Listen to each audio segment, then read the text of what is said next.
Dr. Jenny Harries, chief executive of the UK Health Security Agency, was speaking on The Andrew Marr Show, and said one of the biggest threats this winter is flu, noting that there could be between 11,000 to 60,000 deaths. She said, "We have not had the flu exposure we have had previously, people are more susceptible." Harries continued, "People are at more significant risk of death and of serious illness if they are co-infected with flu and with COVID, and that does not seem to be, from our studies, a fact which many of the public understand." Nonetheless, she said there had been extremely good vaccine uptake which is now preventing significant amounts of hospitalizations and deaths.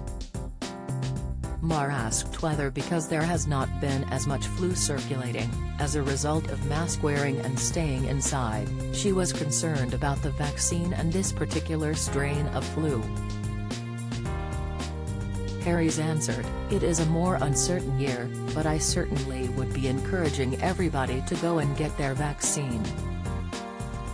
As usual, we work with WHO and we look at what has happened on the other side of the world, because obviously their winter season comes first, and we have a multi-strain vaccine." Nonetheless, she said there was a degree of uncertainty, partially because of there being fewer cases, but also because people will not have come to be tested so much, so there are fewer samples. Pfizer booster shot, the third shot side effect that makes daily activities impossible. She said, "This is probably the first season we will have significant amounts of COVID circulating, as well as flu. People's behaviors have changed, we are mixing more, winter weather is coming and everybody is going into enclosed spaces." She added, "The difficulty is that at this point in the pandemic, it is one of the most difficult times to predict what will come. This is partially because we have different levels of vaccination, and a little bit of immunity waning in older individuals, which is why there is a booster system. High cholesterol, 5 signs in your legs you must address at the earliest opportunity, inside lung cancer symptoms, the sign of deadly lung cancer in the way you walk, exclusive diabetes type 2, the 29p drink that significantly lowers blood sugar within 30 minutes. Study, Harries said that for an average flu season it is about 11,000 deaths a year, so we are starting to move to a situation where perhaps COVID is not the most significant element."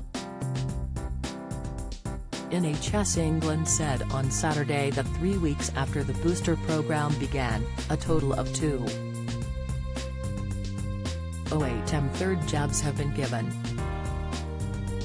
Third jabs are being given on the NHS for people most at risk from COVID-19, who have had a second dose of a vaccine at least 6 months ago. Like some other vaccines, levels of protection may begin to wane over time, and the booster aims to give you longer-term protection. Harries was asked how seriously we should take the problem facing children, given that they are generally less at risk. She said, "The critical point is that they are less at risk, but that does not mean that we should not take it seriously." She added that she thought there is a really important balance between the risk of the virus and also the risk of not being in school. "I think the important thing is we should make sure children are not in school if they are infectious," she said. The NHS is currently offering a first dose of a COVID-19 vaccine to people aged 16 and 17. If you will turn 18 within 3 months, you can also get a second dose. All children aged 12 to 15 will be offered a first dose of a COVID-19 vaccine. If your child is eligible for 2 doses of the vaccine, you'll be contacted by a local NHS service such as their GP surgery to arrange their appointments, reads the NHS website.